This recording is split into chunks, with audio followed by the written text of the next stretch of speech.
Yeah.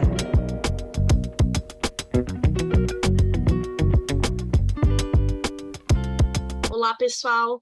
O Cena Criativa de hoje traz um convidado muito especial, que é o William Silvert, aqui de Rio do Sul. Bem-vindo, William. A gente está muito feliz com a sua presença. E para a entrevista de hoje, a gente vai contar também com o professor Alfredo Manevi, da UFSC. Bem-vindo, professor Alfredo. E eu, Emanuele Machelli. Sejam todos bem-vindos, bem-vindas e bem-vindos. E vamos conhecer um pouquinho mais hoje da história do William, sobretudo na relação dele com o Teatro Embaixo da Ponte, uma iniciativa de Rio do Sul, Santa Catarina, que fica no Vale do Itajaí, na região do Vale do Itajaí, e também sobre algumas ações dele na Trip Teatro e enquanto gestor, né? O William foi presidente da Federação Catarinense de Teatro e também foi presidente da Fundação Cultural de Rio do Sul. William, bem-vindo. Olá, olá, um prazer participar aqui do programa. Boa tarde, Manu, boa tarde, Manevi. Boa tarde, William. Muito bom estar com você também, Manu. Boa tarde. Obrigada. William, podia contar um pouquinho para a gente, um pouquinho sobre o teu trabalho, né? O William é uma pessoa que a gente admira muito aqui, não só no estado, mas no país e internacionalmente conhecido também, né? É um artista que trabalha em cima e atrás dos palcos, né?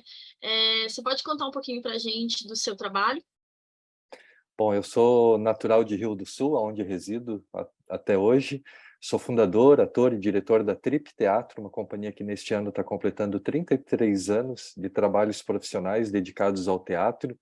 Durante esse período, com um olhar também muito especial voltado para o teatro de animação, para o teatro de bonecos, e que tem percebido também ao longo dessa jornada a importância de usar o teatro também como uma ferramenta de transformação no ambiente onde nós estamos inseridos, onde estamos sediados, que é Rio do Sul, que é o Vale do Itajaí, que é Santa Catarina. Então a Trip Teatro, ela se orgulha muito de levar seus espetáculos mundo afora, mas igualmente se orgulha de ter esse olhar voltado aqui para a cidade e desenvolver projetos importantes, né, um caráter sociocultural, que tem tido também um reconhecimento muito bacana ao longo dos anos. A Trip, que é uma das companhias mais antigas aqui de Santa Catarina, de teatro, né, que é muito legal. E você começou com o Velho Lobo do Mar, né, William? Tem uma história bonita sobre esse começo.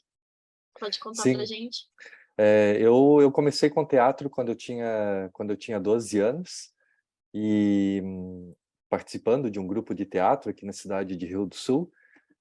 E com 16 eu tive o primeiro contato com o teatro de animação, no qual eu me interessei muito. E desde os 18 comecei a trabalhar profissionalmente com o teatro de bonecos. Trabalhei muitos anos com teatro escola, viajando aqui por Santa Catarina, pelo sul do país. E depois comecei também a me profissionalizar através de contatos com outros grupos de festivais.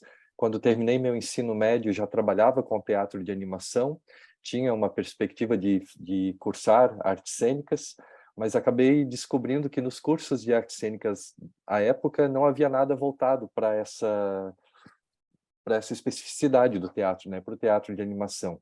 Visitei alguns cursos, como em Campinas, Santa Maria, Florianópolis, e acabei fazendo a opção de aprender sobre teatro de animação por outros meios. Tive a oportunidade de trabalhar com algumas companhias na Europa, de participar de muitos festivais, ter contato com grandes artistas, oportunidade também nesses eventos de comprar material, de pesquisar muito, e foi dessa forma que fui me especializando dentro do teatro de animação. Hoje já são mais de quase 7.000 apresentações de teatro de bonecos por 14 países diferentes. Trip Teatro se orgulha muito de ter já apresentado em todos os estados, todas as capitais do Brasil. E, enfim, e de seguir desenvolvendo o nosso trabalho sempre com muita atenção ao nosso público, com muito respeito, tentando levar o espetáculo também para públicos que não têm acesso a essa arte.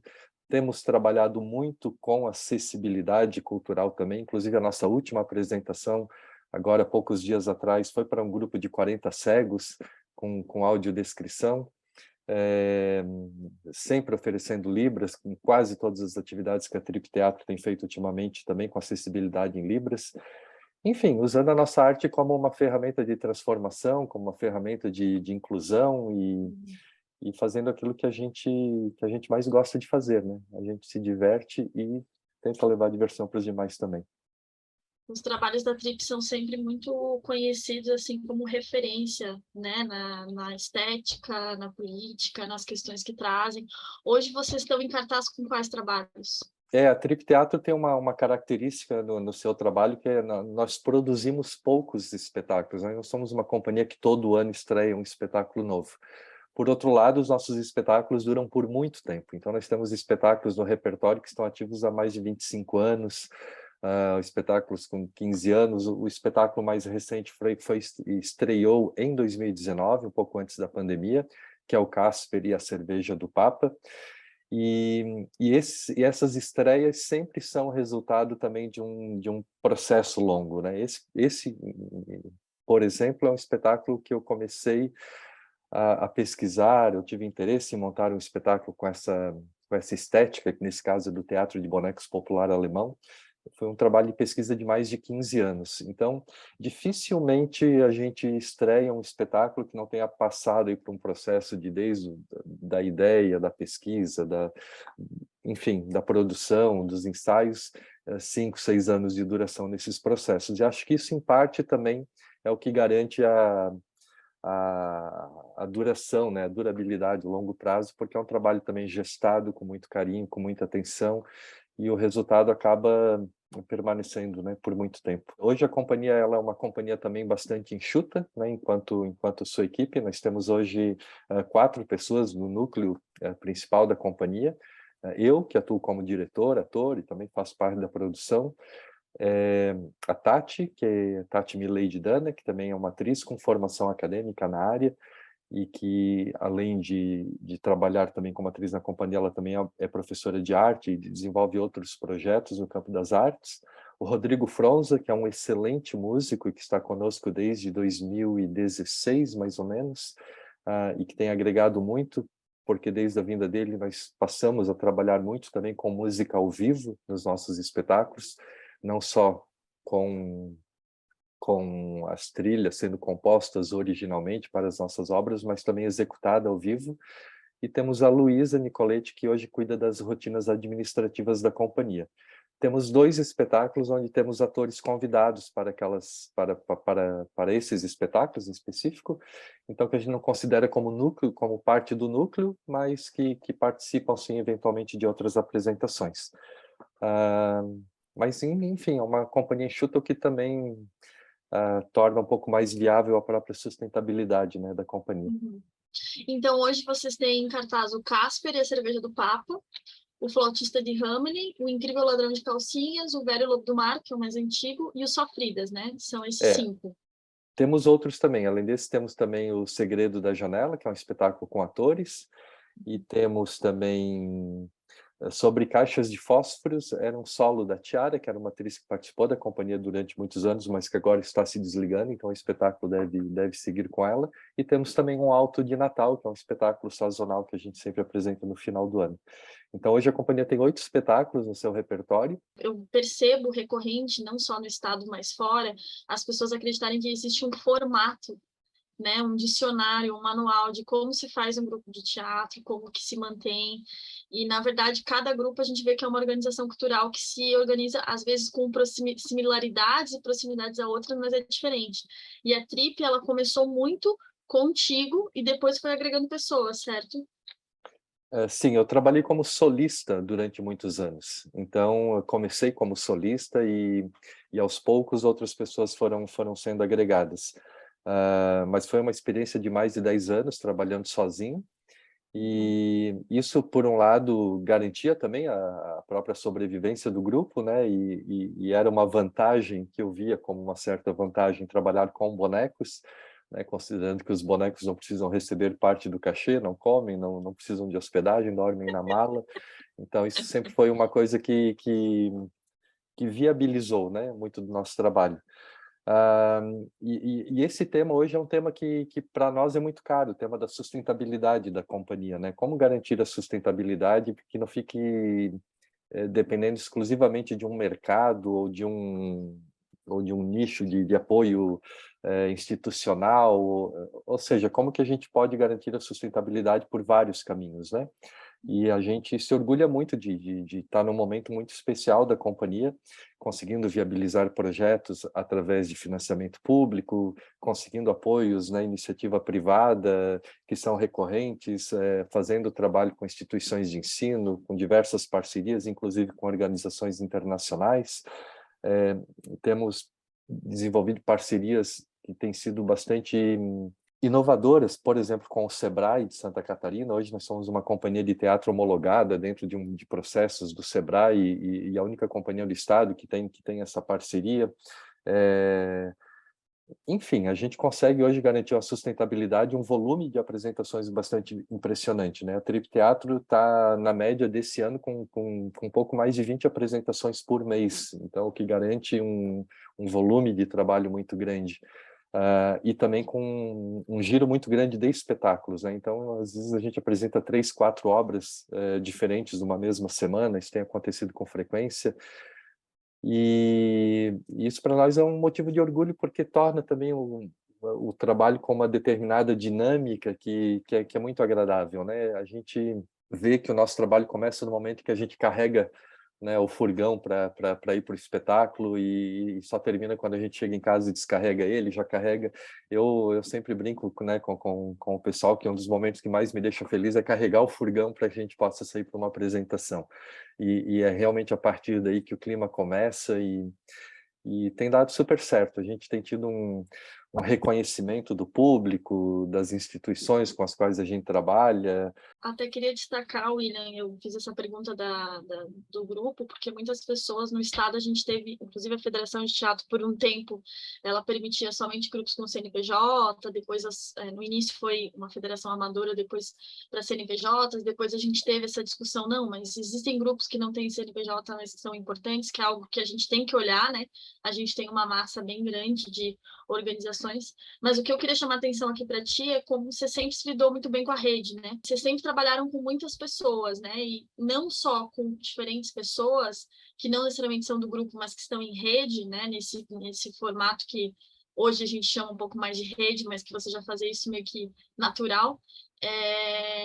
Tem uma coisa muito legal nas marcas do trabalho da Trip, que vocês sempre conseguem fazer pontes com diferentes setores, né? Então, você comentou agora a parceria com o Sebrae, mas todo o espetáculo você consegue se relacionar com a economia criativa, com outros espaços. Por exemplo, o Casper, ele pode ser apresentado melhor se for apresentado dentro de um bar, né?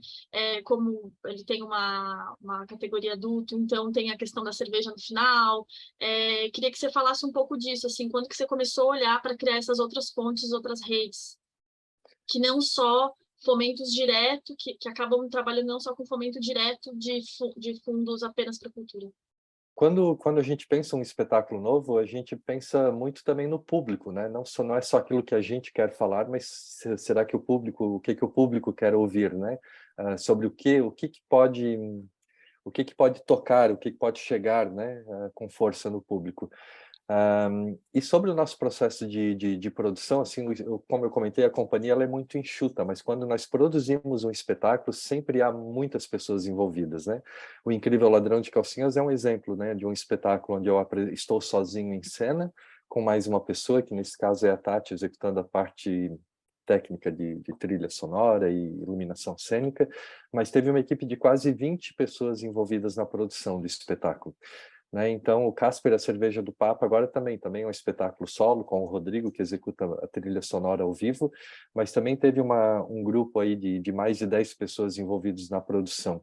E é sempre o resultado do trabalho dessa equipe que viabiliza a execução, né, com uma equipe tão enxuta. E citando agora a nossa última obra, né, por exemplo, o Casper e a Cerveja do Papa, eu tinha interesse de montar esse espetáculo que abordava esse tema do teatro de bonecos popular alemão, por conta de referências que eu fiquei sabendo haver em Santa Catarina nas décadas de 50, 60, ou seja, alguns descendentes de imigrantes alemães que aqui aportaram, trouxeram malas, né, cheias de bonecos, e houve iniciativas num nível muito profissional executadas em cidades como Jaraguá do Sul, né, pela Margaret Leeson, que é quem dá nome à revista Moin Moin, hoje uma das principais publicações de teatro de animação do mundo. Em Pomerode, a família Emel, que também durante quase 15 anos, o senhor Hildor Emel apresentava de uma forma muito profissional, inclusive viajando até a Alemanha para comprar bonecos, comprar materiais, comprar livros, se aperfeiçoar. Então essas histórias parece que dão um pouco mais de sentido, né, quando a gente vai montar uma obra. Essa base, né, que se cria, o porquê dessa obra, né, que conexões que isso tem com o lugar que a gente vive, com o nosso povo, enfim. E a gente tem algumas conexões que são muito importantes fora do país também, né? Como você falou, tem um grupo na Espanha, Los Titiriteros de Binèfar, que é uma companhia muito atuante, talvez uma das mais atuantes da Europa, e que tem uma relação muito próxima com o teatro de bonecos popular e com o teatro e a música populares. E acabamos fazendo intercâmbio para a produção de alguns espetáculos. E do Casper tem uma história muito interessante, porque o Paco Parício, que é o diretor dessa companhia, ele é um grande pesquisador do teatro popular. E quando eu disse que estava indo até a Europa, estava indo até a Alemanha para ir lá pesquisar um pouco do teatro de bonecos popular alemão, ele disse, não precisa ir para a Alemanha, vem aqui, que aqui a gente tem material suficiente para uma boa pesquisa. E quando eu cheguei lá, ele já tinha 20 livros só falando sobre o teatro do Casper, em várias línguas, separados para pesquisa. Tinha vários documentos, jornais originais com imagens, isso e aquilo. Então, porque ele me dizia, você vai para a Alemanha, você vai no museu, você vai poder olhar os bonecos, talvez não te deixem nem tirar fotos, né? Vai na biblioteca, vai poder usar, talvez não possa fazer uma cópia do que te interessa. Então, essa pesquisa com ele, com o conhecimento dele, foi muito importante para o desenvolvimento desse trabalho. E, para finalizar, ele disse, agora você vai lá no museu, porque eles mantêm um importante museu de teatro de bonecos na Espanha, e escolha uma das 5 coleções que o museu possui de bonecos do Casper, do Teatro de Bonecos Popular Alemão, para utilizar no seu espetáculo. Então, eu acabei ganhando ainda por cima de presente uma coleção original do final do século XIX, que pertenceu a uma companhia de teatro alemã, que mais tarde, quando a companhia se desfez, foi vendida para um colecionador nos Estados Unidos, que vendeu para esse museu na Espanha, que fez a doação para essa companhia brasileira, e que agora, no próximo mês, retorna à Espanha para apresentar lá no teatro, que fica ao lado do museu, o espetáculo Casper e a Cerveja do Papa. Então, enfim, são inúmeras conexões, né, que a gente vai fazendo ao longo do caminho, e que têm sido fundamentais, né, para o próprio desenvolvimento do potencial artístico da Trip Teatro. Eu acho que essa é uma característica não só da nossa companhia, mas é uma característica do teatro catarinense também. Existe esse intercâmbio muito grande entre companhias, né? O diretor de uma companhia que dirige o trabalho da outra, o cenógrafo, o figurinista, ou seja, existe muita troca e muito compartilhamento de informações. O Teatro de Santa Catarina sempre se mostrou muito forte, eu acredito, por conta disso. Mesmo quando se traz pessoas de fora, essa experiência também acaba sendo compartilhada com outros grupos.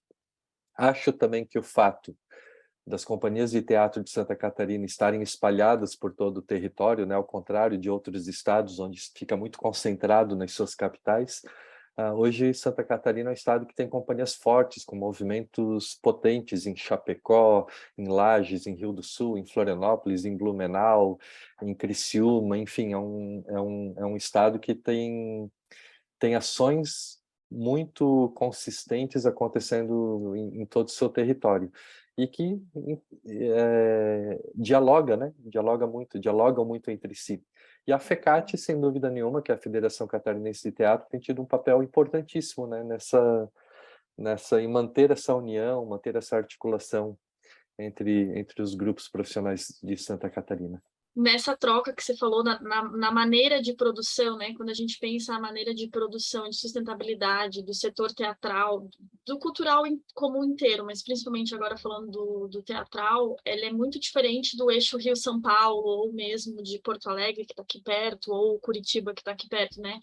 Então, essas parcerias que você falou, né, entre grupos e entre cidades que, independente do tamanho das cidades, mas que tem uma produção contínua e muito forte, né? acabam auxiliando muito, e o papel da federação nisso também. Você também é diretor do Saint-Exupéry, né? E do Contestados, que são dois espetáculos também super importantes, que resgatam, todos os teus trabalhos resgatam um pouco dos patrimônios imateriais aqui, das nossas histórias populares. Esses são da Companhia Mútua, né? Que são os que você dirigiu também. Acho que é um exemplo de como tá o tempo todo tendo essa troca aqui para conseguir manter tanto em termos de intercâmbio estético, quanto para conseguir manter o setor, né? Rio do Sul é uma cidade, para quem não conhece, que tem 72 mil habitantes, segundo o último censo, né? Uma cidade pequena, pensando geograficamente, quantidade de população, e uma cidade muito potente, né? Ela já chegou a ter várias referências, assim, a gente fala que aqui no estado é uma das cidades polo, junto com Itajaí, em termos de gestão cultural, de produção cultural, né? Não de gestão necessariamente da cidade, mas de produção cultural da cidade. Itajaí e Rio do Sul são referências para a gente, né? Ou seja, não é a capital, né? Isso é uma coisa que a gente tem no estado também. Claro que a capital tem um trabalho muito forte, tem outras cidades que tu já citou aí, além delas também Lages, Canarim, enfim.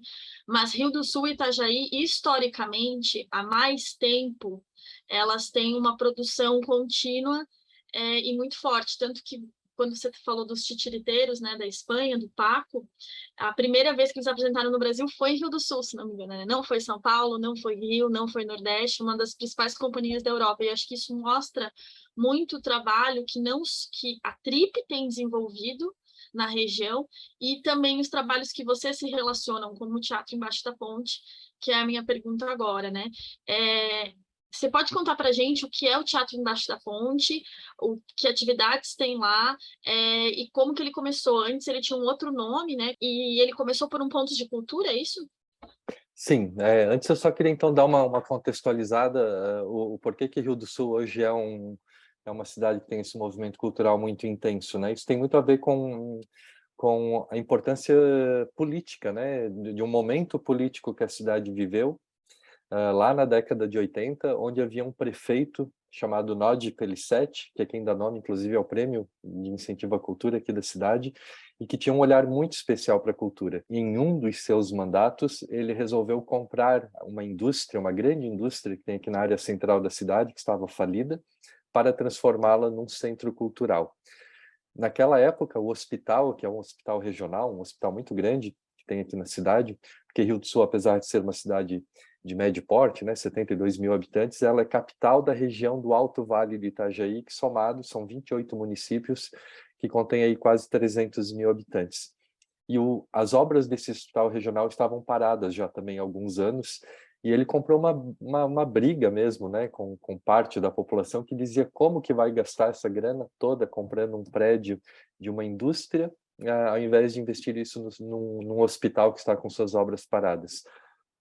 E eu era pequeno, mas uma vez eu ouvi ele falar isso e ele disse que o que vai salvar a saúde da cidade não é o hospital, é a cultura. E tem mais, lá naquela fundação cultural, dizia ele, eu vou colocar uma barraquinha vendendo cachaça, distribuindo cachaça, porque onde tem cachaça o povo vai. E a hora que o povo estiver embriagado, eu meto cultura na cabeça deles, e no outro dia eles vão acordar transformados, não vão nem saber o que aconteceu, mas seguramente já serão outros. Então ele tinha uma visão assim muito particular, né, para a cultura. E acabou então dando início a esse centro cultural, do qual eu tive o prazer de ser também gestor entre 2013 e 2016, e que virou, além de uma fundação cultural, uma grande escola de artes, que já chegou a ter mais de 2.000 alunos em processo de formação artística. Talvez seja hoje a maior fundação cultural municipal de cultura em termos de estrutura, de número de alunos atendidos. E a partir daí, ou seja, em mais de 30 anos de fundação cultural, milhares e milhares de pessoas passaram por algum processo de formação artística. Então, isso fez com que hoje a cidade tenha um olhar também diferenciado para a cultura, além de muitas pessoas que se mantiveram envolvidas com a arte, inclusive se profissionalizando, né, no campo artístico. Mas a cidade nem sempre foi flores, né? Também tivemos alguns mandatos de prefeitos que se pudessem, teriam vendido aquele prédio e para fazer asfalto, talvez, né? Porque realmente não tinha um olhar, ou tinha um olhar contra a cultura. E foi nesse período que um grupo de artistas aqui da cidade se uniu para fazer um movimento também de resistência, né? E pedindo que se promovessem políticas públicas para a cidade, que se constituísse um sistema de cultura, que se criasse um prêmio de incentivo à cultura. E foi nesse momento, em 2004, que a Trip Teatro estava passando por um momento de uma reflexão sobre o papel da companhia perante a sociedade, né? Em 2004, nós fizemos uma autocrítica e percebemos que tínhamos espetáculos que a gente já tinha apresentado em Londres e em Paris e não tinha apresentado na nossa própria cidade. E isso começou a nos incomodar, porque nós nos sentíamos desconectados do local onde nós morávamos. E a partir desse momento a gente disse, não, a gente vai começar então a desenvolver alguma ação na cidade, enfim, como uma forma mesmo de conexão com o nosso povo, com as nossas raízes. E foi a partir desse momento que eu acho que a companhia mudou completamente a sua trajetória, a sua história, enfim. Nós acabamos alugando um espaço onde transformamos num centro de pesquisa de teatro de animação, que no ano seguinte acabou virando um ponto de cultura, esse programa do Ministério da Cultura, da então gestão do Gilberto Gil, que foi a primeira vez que o governo federal investiu em cultura na nossa cidade. Era um momento também de transformação, a gente via que, opa, agora parece que é possível chegar o olhar, né, do governo federal aqui na ponta, né, aqui no ponto. E esse ponto de cultura foi muito atuante. Ele durou dentro dessa estrutura, né, que nós tínhamos alugado, que era um centro de teatro de bonecos que possuía um acervo, né, uma biblioteca, uma videoteca com acervo específico de teatro de animação, possuía um ateliê extremamente bem equipado para criar e produzir espetáculos, uma sala de espetáculos para 120 pessoas, um bar que nós chamávamos de Bar Mamulengo, que abria eventualmente quando tinha eventos, apresentações, e ainda, junto com o kit do Ponto de Cultura, a possibilidade de registrarmos, né, todos esses processos. Então, era um lugar onde um grupo podia chegar, podia pesquisar, produzir, apresentar, festar e registrar, ou seja, o pacote completo no mesmo lugar. E vários projetos passaram a ser desenvolvidos com jovens das periferias da cidade. Criamos um grupo de bonecos gigantes, foi uma coisa maravilhosa, que rendeu possibilidade para um grupo de 15 jovens de viajarem pelo país, de terem contato com as artes, de se socializarem e, inclusive, de terem renda durante um bom tempo. Projeto esse que ganhou prêmios como o Prêmio Escola Viva. Acabamos desenvolvendo também um projeto muito bonito com o financiamento do Ponto de Cultura dentro de uma reserva indígena, a Terra Laclanô, que fica aqui perto de Rio do Sul, e junto com o povo Xocleng, e que foi um projeto de quase 3 anos, onde a gente usava o teatro de bonecos, o teatro de animação, como uma ferramenta para resgate de traços da cultura daquele povo que estava se perdendo. Conseguimos aprovar o Ação Griot por um grupo de anciãos daquela comunidade, que foi um projeto também muito bonito. Viabilizamos até a internet na comunidade indígena e fomos, por conta dessas ações, vencedores do Prêmio Itaú Unicef no ano de 2008, como a melhor ação socioeducativa desenvolvida por uma ONG no sul do país. Então, o Ponto de Cultura, com um pequeno investimento, ele potencializou tanto as nossas ações que elas acabaram sendo percebidas, né, em praticamente todo o país. O próprio Ministério da Cultura nos citava como um bom exemplo dentro dos vários, né, que haviam dos pontos de cultura. Conseguimos realizar em Rio do Sul um encontro nacional da Ação Griot, um encontro sul-brasileiro da cultura digital, outro encontro sul-brasileiro dos pontos de cultura. Então, a gente acabou que virou mesmo uma certa referência. Depois de 5 anos, quando já o convênio já não estava mais ativo, nós entramos num dilema, porque ou nós ficávamos em Rio do Sul para desenvolver as atividades do Ponto de Cultura, mas chegava no final do ano, não tínhamos dinheiro para bancar essas ações, ou a gente viajava, até porque o mercado cultural na cidade era muito restrito, ou nós viajávamos para desenvolver ações e ganhar dinheiro fora, mas aí não podíamos estar aqui para desenvolver as ações. Então, a gente acabou entendendo que talvez aquele ciclo estivesse se fechando, e acabamos devolvendo esse prédio e ficamos ali durante 1 ou 2 anos sem um espaço físico adequado para o desenvolvimento de ações. Foi quando a gente resolveu ocupar um espaço embaixo de uma ponte, que estava criado, o Espaço Cultural Moisés Boni, que foi criado pela universidade em parceria com uma fundação chamada Fundação Pássaro Azul em 2003, mas foi um espaço que foi usado apenas para alguns poucos eventos naquele ano de inauguração, e depois ele deixou de ter uso e passou vários anos abandonado. E nós fizemos uma proposta, então, para a universidade, que era gestora daquele espaço, de uma parceria. Se eles Qual era a restaurassem universidade? a Unidade, Universidade para o Desenvolvimento do Alto Vale do Itajaí.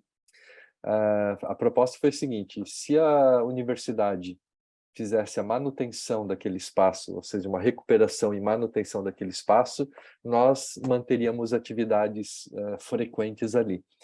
E eles toparam, até porque aquilo estava virando um problema, né, porque ficava dentro de um parque cuja gestão pertencia à universidade. Mas o que se espera encontrar embaixo de uma ponte, né? Sempre um local vulnerável, marginal, né? De coisas negativas, e a partir dessa ocupação, a ponte passou a se configurar num espaço de arte, de cultura, de encontros, de famílias, de coisas boas, né? Eu brinco até hoje dizendo que é a única ponte no mundo onde as pessoas são mais felizes embaixo do que em cima dela. E esse ano nós estamos completando 10 anos dessa parceria. Em 10 anos, mais de 500 atividades foram promovidas ali embaixo. Companhias de pelo menos 8 países diferentes se apresentaram ali, além de ser um espaço que virou a sede da Trip Teatro, um espaço próprio, né, que a gente tem enquanto gestão, ou seja, temos um espaço à nossa disposição. E não só à nossa disposição, mas a todos os artistas da cidade. Hoje a Cobaia Cênica, que é uma outra companhia profissional da cidade, também é parceira na gestão desse espaço. Não só apresentações de teatro, mas ali também houve inúmeras apresentações de dança, eventos literários, mostras de cinema, E, William, enfim, se configurou num quando espaço cultural para a cidade, numa forma muito completa, assim. depois que a universidade conseguiu fazer essa reforma, ainda assim, vocês tiveram alguma contribuição, acho que na época do Ministério da Cultura, para os equipamentos, não foi? Sim, com a visibilidade, né, que essas ações foram tendo, a gente foi também criando um currículo muito interessante para a ponte. E já no primeiro ano nós conseguimos aprovar um projeto, que era um projeto do Ministério da Cultura para a programação de espaços culturais. Então, assim, logo no primeiro ano a gente conseguiu fazer uma programação de mais de 6 meses, com espetáculos acontecendo todo sábado e todo domingo. Com companhias de todo o país, talvez as mais importantes companhias de teatro de animação do país, e algumas também de fora estiveram dentro dessa programação, e depois disso nada mais parou. Nós até então usávamos os poucos equipamentos disponíveis que a própria Trip Teatro tinha, né, enfim, no seu material para iluminação cênica, para sonorização, e em 2016 fomos contemplados com um edital com um kit, né, de iluminação cênica para aquele espaço, um kit completíssimo, que acabou, assim, de uma hora para outra, o Teatro Embaixo da Ponte acabou virando um dos espaços mais bem equipados, né, dos espaços artísticos de Santa Catarina. Então, com um número incrível de equipamentos de iluminação cênica, também com uma grande parceria com a Fram, que é uma empresa de equipamentos sonoros, né, produzem caixas de som, amplificadas, entre vários outros produtos, e sempre foram muito parceiras ali nesse espaço e nos doaram um bom equipamento de som. Então, hoje esse espaço ele está muito bem equipado. Depois de 10 anos mostrando, né, o quanto, tudo o que é possível fazer, né, e aí eu quero fazer aqui um parênteses sobre algumas coisas que aconteceram nesses 10 anos, além das mais de 500 atividades. Vale dizer que, pelo menos, eu chutaria 98% a 99% dessas atividades foram oferecidas de forma gratuita para a população. De alguns anos para cá, a maioria das atividades que acontecem ali a cada ano oferecem acessibilidade.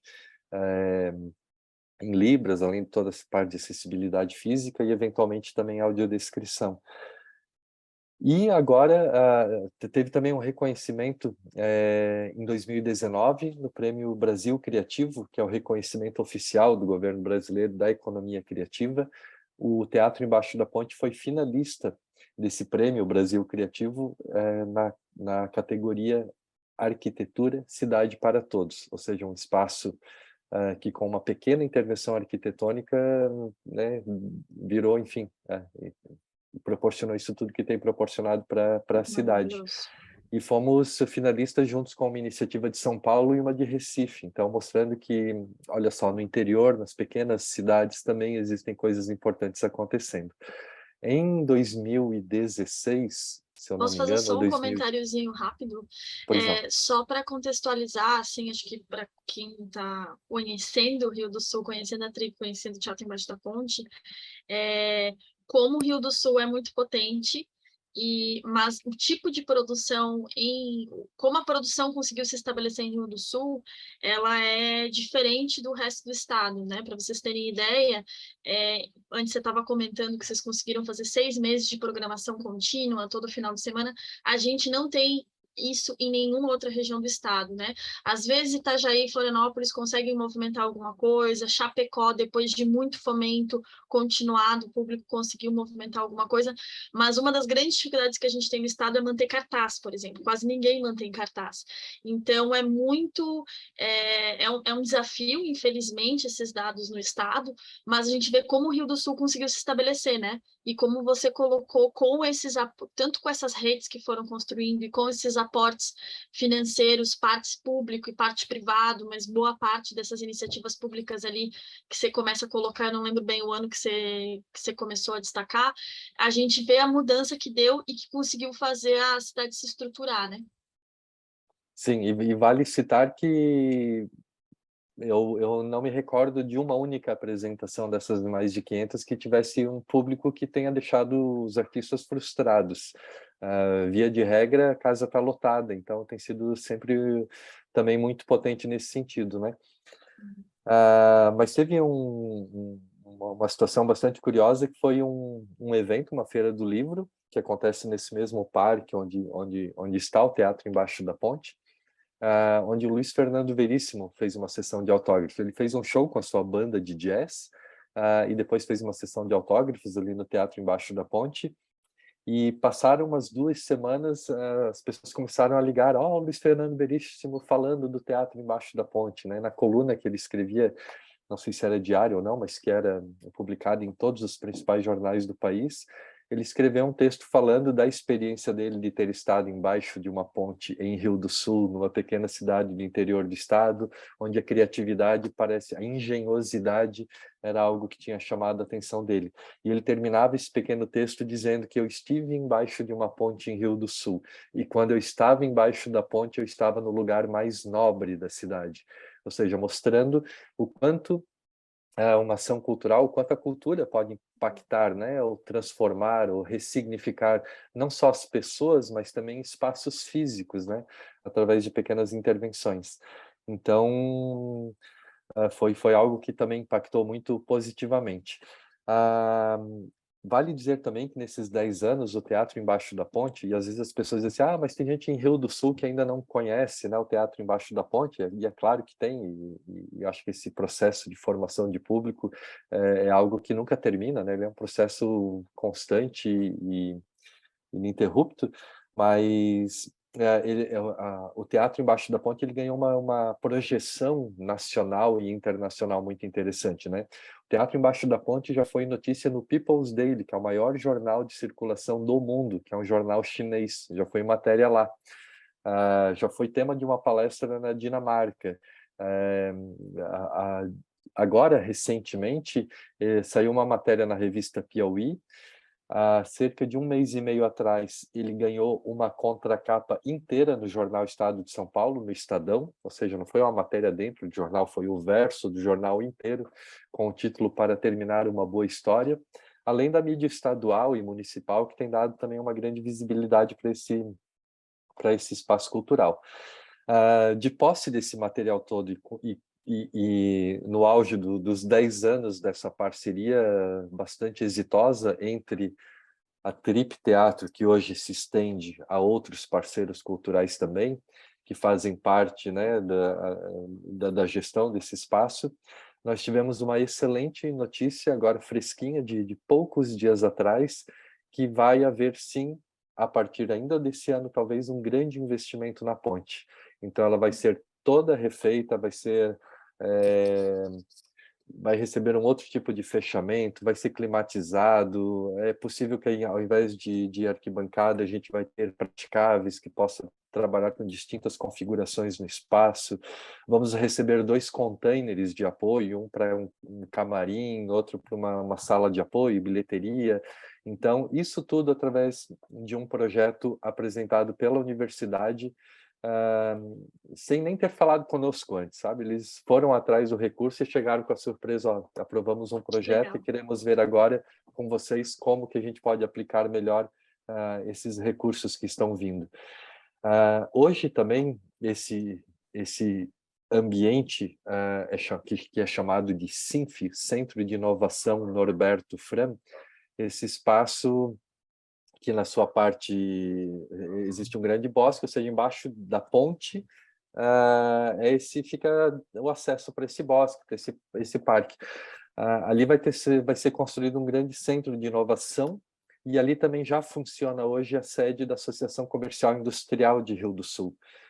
Então, esse espaço que antes era ocupado apenas pela universidade e que pertence à universidade, hoje ele está cedido também para outras instituições, entre elas a Associação Comercial e Industrial, ou seja, nós temos também a indústria e o comércio ali presente no mesmo espaço, que nos cria uma grande abertura para viabilizar projetos e captar recursos através dessas indústrias que podem ver o seu recurso aplicado numa ação da qual eles também fazem parte, né? Então, esse pertencimento, né, pode ser muito bem explorado.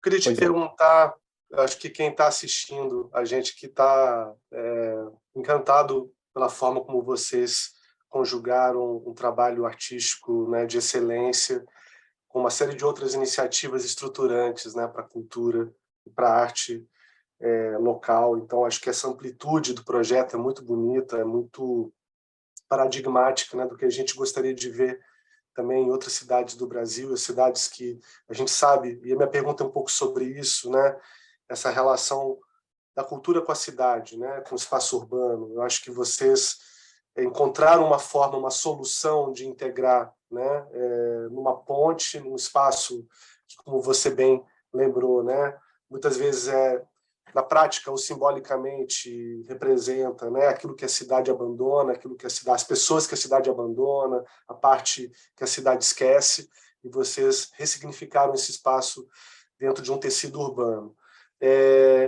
Queria que você falasse um pouco mais sobre isso, assim, porque eu acho que essa é uma questão muito importante do país, né? As nossas cidades estão muito maltratadas, as cidades brasileiras são muito mal servidas e servem mal à população, e a cultura é um elemento muito importante de qualificação, de melhoria da qualidade de vida, né? De um ambiente mais humano, mais plural, né? Então, como esse espaço, né, o Teatro Embaixo da Ponte, ele mexe com a cidade, né? Se pudesse falar um pouco mais, porque eu imagino tanta coisa interessante que está acontecendo em torno desse espaço, né? Se puder falar um pouco mais para a gente, e também como você vê esse lugar da cultura na cidade, né? Como um lugar, como um papel de qualidade na cidade brasileira.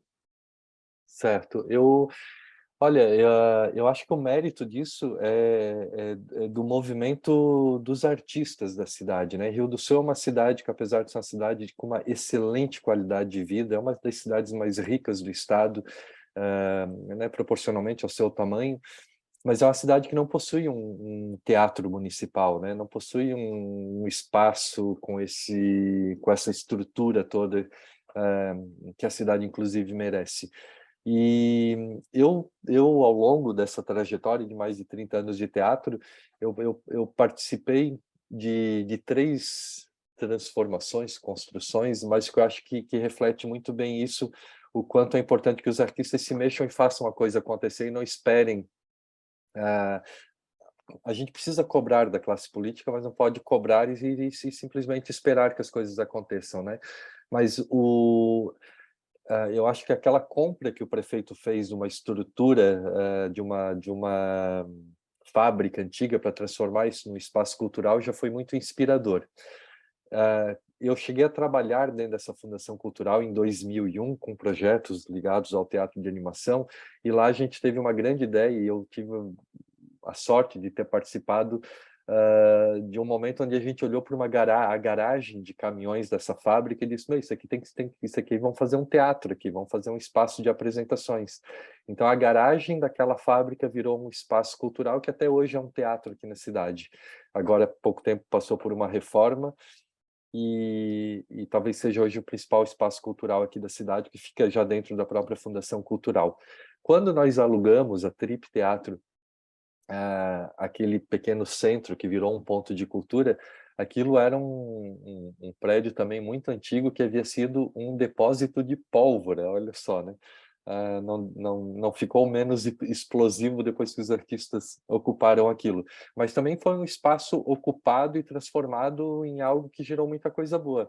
Agora tem essa história do teatro embaixo da ponte, que também foi uma ocupação, né? Eu acho que isso tem muito a ver com essa filosofia de ocupar, resistir e produzir, né? Então, o Rio do Sul ainda não possui um espaço tal qual mereceria ter, ou seja, um teatro municipal com todo o glamour que a cidade merece, mas esses espaços que aos poucos foram sendo ocupados, eles estão cada vez mais qualificados. Então, eu acho que isso é muito mérito de quem, enfim, da classe artística que se movimenta para essa construção, né? E acho que essa classe artística representa muito também a sociedade da cidade, né? Que acaba num todo sendo impactada por isso, né? O Teatro Embaixo da Ponte hoje é um lugar que, mesmo que nem todos tenham ido até lá, mas praticamente todos já ouviram a falar nele. E aos poucos a gente vai enfim, mostrando a importância, né? E esse discurso sempre tem sido muito forte, assim, da transformação daquele espaço, da ressignificação, da simbologia que isso tem, né? Rio do Sul é uma cidade que tem 3 rios no centro da sua cidade. Inclusive, o teatro ele está nesse parque, que é conhecido também como o Encontro dos Rios, onde o Rio Itajaí do Sul e o Rio Itajaí do Oeste se encontram e formam o Rio Itajaí-Açu, que é o rio que cruza Blumenau e desemboca lá em Itajaí, um dos principais rios da cidade. Apesar de estar com 3 rios no centro da cidade, ela é mais uma destas cidades brasileiras, e uma característica muito grande de Santa Catarina, que deram as costas para o rio. Você só vê o rio se você cruzar uma ponte ou quando tem uma grande enchente, que tem sido cada vez mais recorrente. Então, a relação do rio sulense com o seu rio também ela é muito negativa, porque ela só percebe o rio quando o rio invade sua casa, invade seus comércios, invade suas ruas. E isso de nós termos um teatro embaixo de uma ponte tão próximo de um rio, também faz com que as pessoas venham para perto do rio e passem a ver isso também com outros olhos, né? A gente tem a sorte de estar nesse encontro dos rios, nesse parque, que é muito simbólico para Rio do Sul. O espaço que foi originalmente um pátio de rituais indígena, pela importância que esse encontro de rios tinha para aquela população. Depois, com a chegada dos imigrantes europeus e com o ciclo da madeira, ali se instalou uma das principais madeireiras do estado de Santa Catarina. Com o fim do ciclo da madeira, isso foi ocupado por indústrias, que mais tarde foi ocupado pela universidade e que aos poucos foi se transformando num importante polo cultural. Hoje ali, além do Teatro Embaixo da Ponte, tem também o Museu da Madeira, é ali que foi reestruturada uma grande feira do livro, é ali que agora, dentro de uma grande reforma que incorpora também o Teatro da Ponte, será também construído um novo anfiteatro na área externa. Então, cada vez mais mostrando que, no final, a cultura é o caminho melhor para onde as coisas são levadas, né? Ou seja, a cultura se coloca sempre como enfim, algo de um valor muito grande para a sociedade, né? E a população de Rio do Sul tem visto isso com bons olhos. A gente ainda tem alguma resistência com algumas pessoas que ainda não ousaram conhecer, o que eu vou fazer embaixo de uma ponte, né? É porque não esperam. Tem gente que chega lá pela primeira vez e achava que ia ser um chão de terra batido, né? E quando chega lá, vê que tem uma arquibancada, que tem todo aquele sistema de luz, que tem fechamento, que a acústica é maravilhosa, as pessoas se encantam, né? Tem camarim com chuveiro quente, né? Ou seja, tem uma estrutura muito boa. E a gente vê agora que a cidade tem olhado com tanto carinho, porque esse investimento que a universidade agora vai fazer lá, isso não é apenas pelo olhar da universidade, é pela universidade perceber que é a cidade que está olhando com carinho para aquilo, que ali vale um investimento para potencializar uma história que também traz bônus para todos os parceiros, né? E hoje, sendo construído ali um grande centro de inovação, eles estão vendo o quanto essa ponte pode agregar valor, né? Não só atraindo o público, mas como um case de sucesso, né? Olha só, né? O que é possível, né? Com uma pequena intervenção na arquitetura urbana, né? Como isso tudo pode se transformar. Então, hoje, qualquer ação que vai ter lá, qualquer espetáculo, a gente lança uma divulgação. Em poucas horas, os ingressos se esgotam. E temos um grande público cativo já, que está em todas as atividades e cada vez mais agregando novos públicos. Então, a ponte hoje ela é um sucesso e hoje é um grande cartão de visitas até para a cidade, né? É algo que é uma imagem positiva da cidade que está sendo levada para fora, não só das fronteiras da cidade, mas das fronteiras do estado, do país, inclusive. Tem muita gente hoje, muitos grupos de teatro que quando propõem projetos de circulação de seus espetáculos, entram em contato porque fazem questão de passar pelo teatro embaixo da ponte também, porque é um teatro muito pitoresco, né? E qual é a companhia que não gostaria de ter essa experiência e botar no seu currículo? Não, eu já me apresentei em importantes teatros, já me apresentei na rua, em grandes festivais e já me apresentei embaixo de uma ponte. Nós não temos notícia até hoje de um outro teatro embaixo de uma ponte, seja no Brasil, seja no exterior. Então, além de tudo, tem esse caráter, né, de uma grande novidade, né, de algo bastante original. Então, sim, o teatro hoje ele impactou muito positivamente na população de Rio do Sul e que tem, né, a seu serviço um grande equipamento cultural, né, muito diferenciado. Queria destacar o que você trouxe, William, e que é muito rico, assim, acho que é importante para a gente aqui também destacar, como esse processo todo não veio de mão beijada, né? Acho que em toda a tua fala você pontuou isso muitas vezes. É tanta coisa que não dá para entrar aprofundadamente em cada coisa, mas eu queria destacar que houve uma movimentação muito grande sua, da Trip e de outros grupos, artistas e agentes, né? Você citou alguns e certamente tem muito mais. CID, a Kubaia Scenic, enfim, que há vários grupos de pessoas, acho que você tinha até aquele bonequeiro que você comentou no início do ponto de cultura, mas enfim, se eu for citar, eu certamente vou esquecer alguém, né? E também entes culturais, como o Sesc, que apesar de ter um recurso muito pequeno aí, também é muito, muito potente na cidade, acho que pelas parcerias, mas eu queria destacar o quanto vocês têm um posicionamento em Rio do Sul de não ficar esperando, né? Vocês foram, então precisa entrar para a gestão, beleza, você ficou um tempo na gestão da Fundação Catarinense de Cultura, na Fundação, bom seria, né? Na Fundação Cultural de Rio do Sul, e depois na Federação de Teatro, mas buscando parcerias, não apenas das parcerias que a gente já está mais acostumado em termos de leis, editais ou fomento direto, mas tentando fazer aquele material, essas ideias sobreviverem sempre em diálogo com outros setores, né? Então, eu queria chamar a atenção para isso, de como acho que Rio do Sul veio se estruturando há muitos anos para conseguir se solidificar, né? E claro que durante a pandemia teve seus desafios, como teve para todo mundo, né? Mas eu acho que é um exemplo de como a gente pode pensar a nossa sustentabilidade para além dos formatos mais comuns que a gente está e como a gente pode dar essa cutucada também. Acho que foi muito legal e certamente daria um programa só sobre a tua fala antes de quando vocês sentaram enquanto trip e começaram a pensar a relação de vocês com a cidade, né? Posso E complementar a tua pergunta, pode. Manu?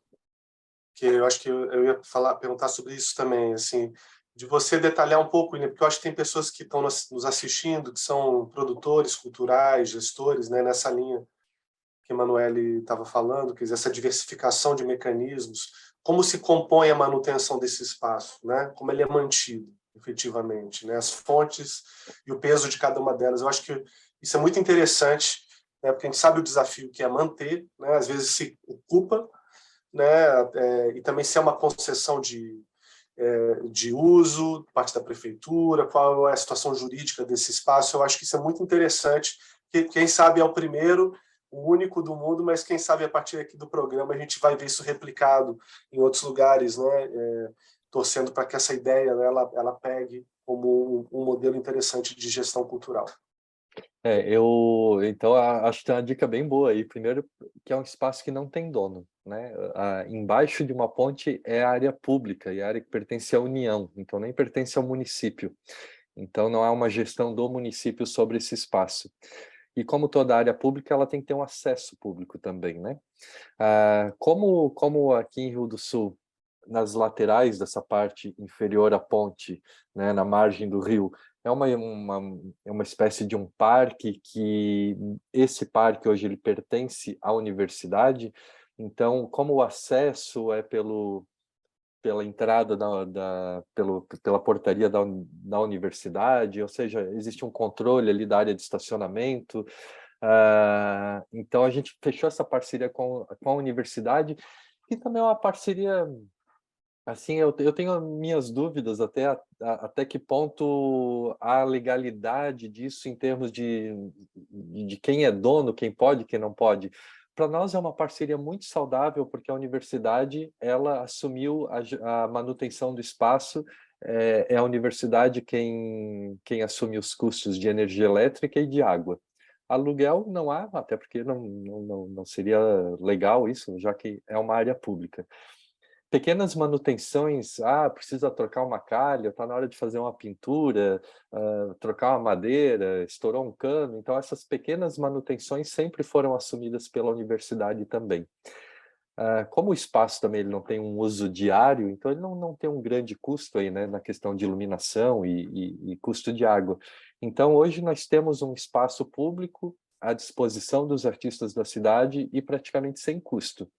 Quando há uma atividade lá, que não é feita pelos próprios agentes que estão ligados à gestão desse espaço, seja Trip Teatro, a Cobaia Cênica, nós colocamos sempre à disposição os equipamentos que estão lá, bem como profissionais que podem ajudar, né, na questão da iluminação, e é claro que daí existe um custo para esse fim, né? Quando a Trip Teatro criou, quis estreitar os laços e manter uma ação contínua dentro da sociedade, nós acabamos criando uma ONG. A Trip Teatro ela é uma empresa, né, com CNPJ, enfim, é uma empresa com fins lucrativos. E quando a Trip Teatro alugou, em parceria com o Nazareno Bonecos, que é um grande bonequeiro, um grande construtor de bonecos, as duas companhias se juntaram, alugaram um espaço físico para desenvolvimento de suas atividades. Criamos um centro de pesquisa de teatro de animação. Em 2005, realizamos ali um festival catarinense de teatro. E veio o Elvio Tamoio, talvez o Manevi deva conhecer bem, o Elvio Tamoio, na época ele era o gestor da Funarte em São Paulo, e ele veio a convite do festival acompanhar as ações. E quando ele chegou nesse espaço, que ele viu aquilo tudo, ele disse: isso aqui já é um ponto de cultura. O que vocês precisam fazer é permitir que o governo saiba que vocês existem e que estão fazendo isso para que ele possa apoiá-lo, porque agora é essa a dinâmica. Foi aí, então, que a gente resolveu, então, criar uma nova pessoa jurídica, ou seja, sem fins lucrativos, para poder pleitear esse recurso do ponto de cultura e essa parceria com o Ministério da Cultura à época. E então nós criamos essa ONG, que se chama até hoje Centro de Pesquisa e Produção de Teatro de Animação, que eu sempre brinco que é ou brincava, né, que é o braço social da Trip Teatro, que foi uma ONG que sempre foi mantida, né, os seus custos sempre foram bancados pela Trip Teatro. Ainda ontem nós tivemos uma nova assembleia, onde elegemos uma nova diretoria, e estamos alterando o nome de Centro de Pesquisa e Produção Teatro de Animação para Teatro Embaixo da Ponte, porque hoje o foco das ações dessa ONG é o desenvolvimento das atividades, e porque a gente, hoje em dia, o nosso olhar não é apenas para o teatro de animação, mas é também um olhar muito mais amplo para todas as artes. E então essa ONG, quando nós ocupamos esse espaço embaixo da ponte, a gente propôs uma parceria com a universidade e firmamos um convênio para o uso desse espaço através da ONG. Então hoje existe um convênio assinado entre a ONG e a universidade, onde cada um coloca ali quais são seus direitos e obrigações, né? Então a universidade assumiu a manutenção do espaço e nós assumimos a programação. Então é a ONG hoje que cuida da agenda, até mesmo quando a universidade quer usar o Teatro Embaixo da Ponte, eles entram em contato conosco para saber se tem alguma atividade, se eles podem ou não usar. Então foi essa parceria que foi criada. Hoje, com a chegada da Associação Comercial e Industrial para esse mesmo ambiente, porque ali existe uma outra estrutura, um prédio, né, enfim, uma estrutura, inclusive, que desenvolve eventos, tem um grande salão de eventos, funciona a CIRS, funciona a Sebrae, enfim, tem várias entidades, uma incubadora de empresas de tecnologia também. Então, agora, com a chegada da CIRS, ou seja, a CIRS alugou aquela área toda, ela ainda pertence à universidade, mas hoje ela está alugada, está cedida, enfim, não sei qual é a parceria que eles têm, mas hoje quem administra aquilo é a Associação Comercial e Industrial de Rio do Sul.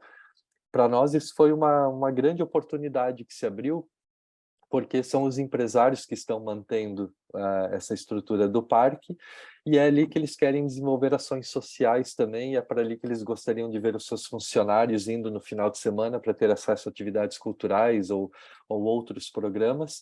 E aí a gente viu, opa, que ótimo então, porque eles podem agora colocar dinheiro aqui, seja de fundo próprio, ou seja, através de renúncia fiscal, né? Seja imposto de renda, através de projetos desenvolvidos pela Lei Nacional de Incentivo à Cultura, ou seja, através do Programa de Incentivo à Cultura do Governo do Estado de Santa Catarina, que é uma nova lei de mecenato muito recente, que entrou em vigor praticamente no início desse ano, e que permite também que as empresas coloquem parte do seu ICMS ali dentro. Então, hoje nós temos as principais empresas, e muitas outras também, que estão ali dentro desse núcleo, né? Então, a gente vê aqui uma grande oportunidade de, a partir desta reforma que será feita, né? Esse prêmio, esse reconhecimento, esse presente que a gente ganhou aqui, vai ser esse grande investimento na estrutura, de poder agora desenvolver projetos para novamente ter uma programação recorrente.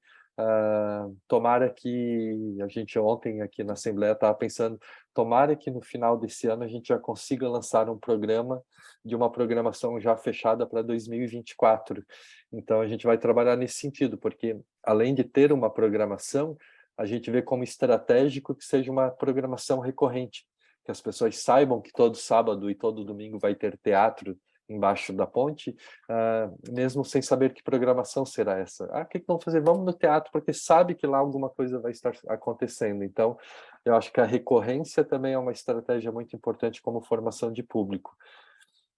E a Rio do Sul é uma cidade muito bem servida também de comunicação. Nós temos uma TV de canal aberto aqui na cidade, nós temos mais uma ou duas TVs fechadas, nós temos 3 rádios FMs, temos 2 rádios AM, temos a universidade, que já é nossa grande parceira, que possui uma rádio de excelente audiência, que está sempre à disposição.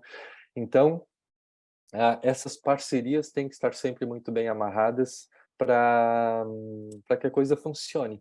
Agora, uma estratégia também que sempre funcionou e aí mostra como o pessoal também corre atrás, é a tal da panfletagem, sabe? Então, foram inúmeras as vezes. Tem teatro no sábado à noite, e sábado de manhã nós estamos na praça com um belo panfleto, parando as pessoas, parando as famílias, e não só entregando, mas conversando, explicando, falando da importância. Então, isso tem sido um processo também muito poderoso nessa formação de plateia, né? E hoje a gente já colhe os frutos desse trabalho, né? Hoje, depois da pandemia, a gente percebeu que não éramos apenas nós que estávamos ansiosos para voltar a apresentar nossos espetáculos embaixo da ponte, mas que o público também estava muito ansioso para voltar lá. E foi uma surpresa que a primeira temporada que foi feita de apresentações embaixo da ponte, tá certo que ainda com o público reduzido, mas todas as atividades que foram lançadas para reserva através da internet, todas elas foram esgotadas em menos de 12 horas. Ou seja, a gente lançava a divulgação à noite e no meio da manhã seguinte já não tinha mais espaço. Então, tá aí, né? Tá aí, tá acontecendo e agora a gente vê que a gente já entende o potencial que isso tem. A gente fica pensando agora, a partir dessa reforma e dessa possibilidade de buscar recursos para a programação, o céu é o limite. William, já temos mais 2 perguntas só, então o tempo passa rápido, né? Infelizmente, mas está sendo muito especial assim ouvir, né, todo esse relato também, como você está enxergando, né, a partir daqui para frente também, né, o futuro. Você contou, né, e ressaltou essa importância daquele prefeito lá atrás, daquela gestão que deu um apoio ao movimento cultural da cidade. Depois você falou do programa Cultura Viva, num outro momento, que também casava com o momento que vocês estavam, né? Eram políticas que, de alguma maneira, estavam em sintonia com aquilo que a sociedade estava fazendo, né? Eu acho que tudo que você relata mostra como tem os movimentos culturais e os produtores, né, podem muitas vezes ser reconhecidos como protagonistas da gestão cultural, né, e políticas públicas que olham para com essa perspectiva, né, de fortalecer o que já existe, dar poder e dar mais condições a quem já está fazendo, que era o caso de vocês, né, que já estavam fazendo há muito tempo. E o Cultura Viva, na verdade, ele dá um apoio que vai ajudar a fazer mais e fazer melhor, né? Eu queria te perguntar um pouco assim sobre, você falou da lei de incentivo estadual como uma nova ferramenta, mas como é que você está enxergando, porque vocês atravessaram essa tempestade da cultura nos últimos anos, né, as dificuldades que, né, todo o setor cultural passou, e a gente está no momento agora de pensar as políticas públicas de cultura, né, uma eventual recriação do Ministério da Cultura e voltar a ter um olhar para essa questão da cultura por parte do Estado. Como você vê, que outras políticas você acha que são importantes, né, no sentido de fortalecer iniciativas como o Teatro Embaixo da Ponte, como outros programas e ações, seja da Funarte, ou seja da Fundação Catarinense de Cultura, ou seja da própria prefeitura, podem estar atentos, não só ao que vocês estão fazendo, mas porque você circula muito e tem esse mapa também, essa rede de teatro e das cênicas, né, no estado de Santa Catarina. Que ambiente a gente gostaria de ter em termos de política pública, para a gente valorizar todo esse trabalho? Olha, são muitas frentes, né, que são necessárias. Assim, eu acho que primeiro esse trabalho dentro do município é muito importante, né?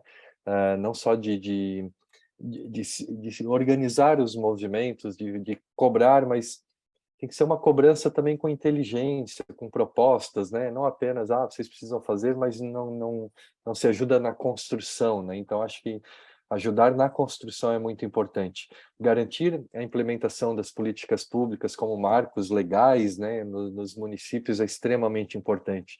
Mas não basta também, não se pode baixar a guarda, porque a gente teve uma experiência aqui em Rio do Sul que foi uma diminuição do percentual do Fundo Municipal de Cultura.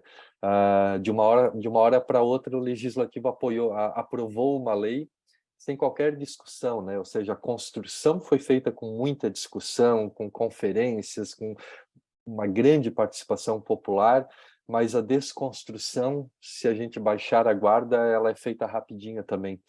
Então, eu acho que estar atento o tempo todo e propor de forma organizada, ou seja, a sociedade civil, os artistas precisam estar organizados, né? Eu acho que procurar também toda e qualquer forma de apoio é muito importante e não ficar apenas pautado nas iniciativas públicas, né? Hoje, por exemplo, um caminho aqui em Santa Catarina que tem se mostrado muito impactante, né, de uma maneira positiva no mercado cultural, tem sido o apoio que algumas cooperativas de crédito têm dado. Né, a cooperativa de crédito ela é diferente de um banco, primeiro porque não tem dono. Aqui em Santa Catarina elas são muito presentes e acredito que elas estão também presentes em todo o país, mas existem algumas cooperativas de crédito que têm no seu próprio estatuto a obrigatoriedade de investimento de parte dos seus lucros em ações socioculturais, socioeducativas, e aí existe um caminho para um grande apoio né, para o campo das artes, né? Às vezes a gente descobriu, por exemplo, uma parceria muito bacana com o Sebrae, ou seja, de entender que o Sistema S não é apenas o SESC, quando se fala em cultura, existem outros entes que também podem aportar recursos e se envolver com cultura, né?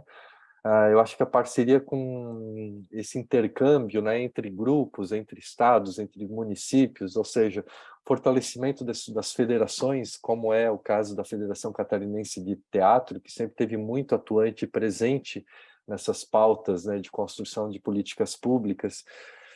Olha, eu acho também muito importante que esse posicionamento dos artistas, que eu acho que não pode ser restrito a um posicionamento nas redes sociais. Esse posicionamento ele tem que se dar, sobretudo, lá no momento da ação cultural, né? Como que o teu trabalho artístico reflete, né, esse posicionamento político, como que a nossa fala antes e depois do espetáculo, daquele momento que o público está literalmente contagiado, né, com aquilo que ele está vivendo naquele momento. Para mim, esse é o momento ideal para uma conversa, para um posicionamento, para abrir os olhos, né, desse público para aquilo que é importante para a cultura, né? Porque hoje em dia tem muita gente que se posiciona a favor do atual modelo, mas nunca vivenciou a riqueza de outros modelos, né, ou dos modelos que vieram antes, né? O Cultura Viva foi algo transformador, assim, em um nível, né, que antes nunca foi pensado sequer. A história da participação da construção do Sistema Nacional de Cultura, do Sistema Estadual, do Sistema Municipal, que eu pude estar à frente desse processo aqui em Rio do Sul. E aqui eu posso fazer um parêntese e contar de uma experiência. Havia um grupo de artistas em Rio do Sul chamado Grupo Sou Cultura, que foi um grupo que se reunia de forma regular, pessoas de várias artes, para cobrar a construção de políticas públicas para o município, para a cidade de Rio do Sul. E eu sempre estive muito ativo nesse grupo, e em muitos momentos estive à frente desse grupo como porta-voz enfim, talvez porque o pessoal do teatro também sempre foi politicamente muito bem posicionado nessas pautas, né? E a gente batia, a gente ocupava espaços na Câmara de Vereadores para cobrar as políticas, a gente fazia abaixo-assinado, a gente ia para a TV, a gente fazia nós nos posicionávamos mesmo. E teve um ano, então, havia um candidato a prefeito, e a gente pensou, pô, o prefeito atual que está aí, ele nos nega todas as pautas que nós pedimos, ele sequer abre espaço para conversa. Então vamos apoiar um outro prefeito, porque se o atual ganhar, ele estava para a reeleição, se o atual nós não temos nada a perder, porque nós não temos nada. Mas se o outro ganhar, quem sabe aí a gente, né, consegue abrir um diálogo. E o pessoal entendeu isso como uma boa estratégia e apoiamos esse prefeito que acabou vencendo as eleições.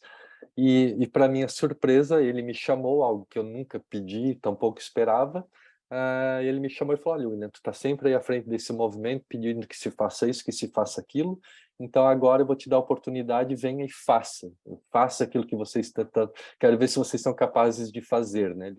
Ele abriu esse espaço meio que com uma provocação também. E foi muito fácil fazer acontecer, porque a classe artística já estava unida, então todo mundo veio junto, né? E foi nesse momento que foi criado o Sistema Municipal de Cultura, que se criou um novo conselho, que passou a ser representativo dos setores da cultura e não mais de entidades, né? Porque o Conselho Municipal de Cultura tinha um representante da OAB, um da universidade, outro do Senac, outro... Ou seja, não era representativo dos setores, então criamos um novo formato de conselho das artes cênicas, da música, da literatura, da memória, enfim. Criamos um fundo municipal de incentivo à cultura, através do qual os recursos foram colocados um prêmio para a sociedade civil poder desenvolver seus projetos. Iniciamos o processo de construção do Plano Municipal de Cultura, que agora só foi finalizado e que deve ir finalmente para o legislativo, para sua aprovação ou não, mas que vai ser pautado. Ou seja, é preciso organização, é preciso perseverança, porque essas construções, eles são muito rápidos em desconstruir, mas a construção ela é sempre muito lenta. E tem que ter envolvimento não apenas da classe artística, tem que ter envolvimento da sociedade, entender que quem consome cultura faz parte do processo, não só apenas quem faz. Enfim, são várias frentes, né? É preciso envolver todos os entes possíveis, né, nesse processo, mas sobretudo a sociedade, que é quem vai lá na hora de uma eleição, quem vai defender ou não as pautas da cultura da nossa cidade. Entender a cultura não só como expressão artística, mas também como vetor econômico, né? Como o direito, né, de acesso e de acessar os bens culturais, mas também de se expressar culturalmente, ou seja, aqueles três pilares da cultura, né, que o Gilberto Gil, que aquele momento, né, deixou tão evidente, né, que é a cultura cidadã, a economia da cultura e a cultura simbólica, né? Todo mundo tem direito de se expressar culturalmente também. E esse modelo, acho que essa experiência no município, são esses agentes que depois vão replicar isso também a nível estadual e daí para nível nacional, né? Eu acho que tem que ser da base, né? Tem que ser a partir do município essa construção. Obrigado. Manevi, quer fazer uma consideração final?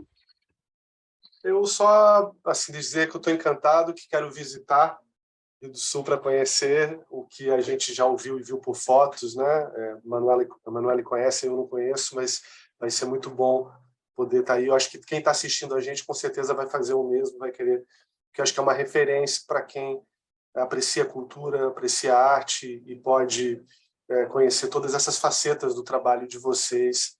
Então, alegria te encontrar, William, e passo a palavra para a Emanuele dar os encaminhamentos finais aqui.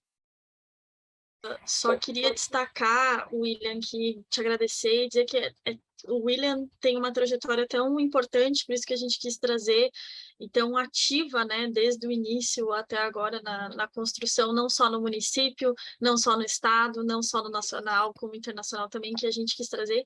Nem deu tempo da gente entrar, mas eu vou citar aqui para quem possivelmente estiver nos assistindo e queira investigar, esse papel importante que você teve na estruturação, na reestruturação das políticas públicas junto à Fundação Cultural de Rio do Sul, né, no município, e no mesmo momento que você estava na presidência da FECAT, né, você pegou 2 gestões seguidas da Federação de Teatro, que foi um momento que a gente resgatou, né, a FECAT estava num momento difícil, com pouca aderência, enfim, por várias coisas que a gente vinha vivendo, e eu acho que você e a sua gestão inteira, né, as 2 gestões, toda a equipe das gestões e conselhos, conseguiu trazer de volta uma articulação que hoje a gente vê muito forte, né, e contínua hoje com outras equipes à frente, que foi ali no mesmo período que a gente estava implementando estadualmente e nacionalmente Sistema Nacional de Cultura, você estava à frente desses 2 espaços ajudando, assim, que foi muito...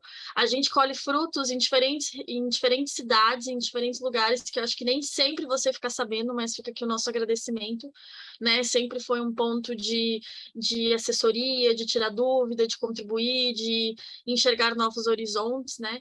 Então, queria te agradecer por ter vindo aqui trocar essa ideia com a gente. Tomara que a gente possa fazer 2, 3, 4, 5 continuidades dessa entrevista, porque ainda tem muito pano para manga. É isso que ele não mostrou os bonecos, né? Fica para a próxima. Fica para a próxima, mas queria te agradecer e te passo para as tuas considerações finais. Olha, eu que quero agradecer a oportunidade de compartilhar essas experiências exitosas que tivemos aqui em Rio do Sul e com a Trip Teatro, e convidar a todos, né, que conheçam um pouco mais sobre o que a Trip Teatro faz, que em breve possamos contar com a presença de vocês na plateia, para uma experiência juntos. Convidar o Manevi e todos que estão acompanhando para que venham a Rio do Sul conhecer o Teatro Embaixo da Ponte. A partir dessa reforma, nós devemos fazer uma grande inauguração, e ontem a gente já estava pensando, vamos fazer uma programação intensa, que não vai ser um dia de festa, a gente quer fazer uma programação de meses de espetáculos acontecendo para apresentar, não só para a nossa comunidade, mas para todo o entorno, né? Esse novo espaço, esse espaço que terá uma nova cara daqui a algum tempo e deve ser breve. A Trip Teatro tem um site, tripteatro.com.br, onde pode acompanhar um pouco sobre os nossos espetáculos ou pelas redes sociais as nossas andanças. E nos vemos em breve, seja em Rio do Sul, em Santa Catarina, no Brasil ou em algum lugar desse mundão de Deus. Muito obrigada e até o próximo episódio. E viva o teatro!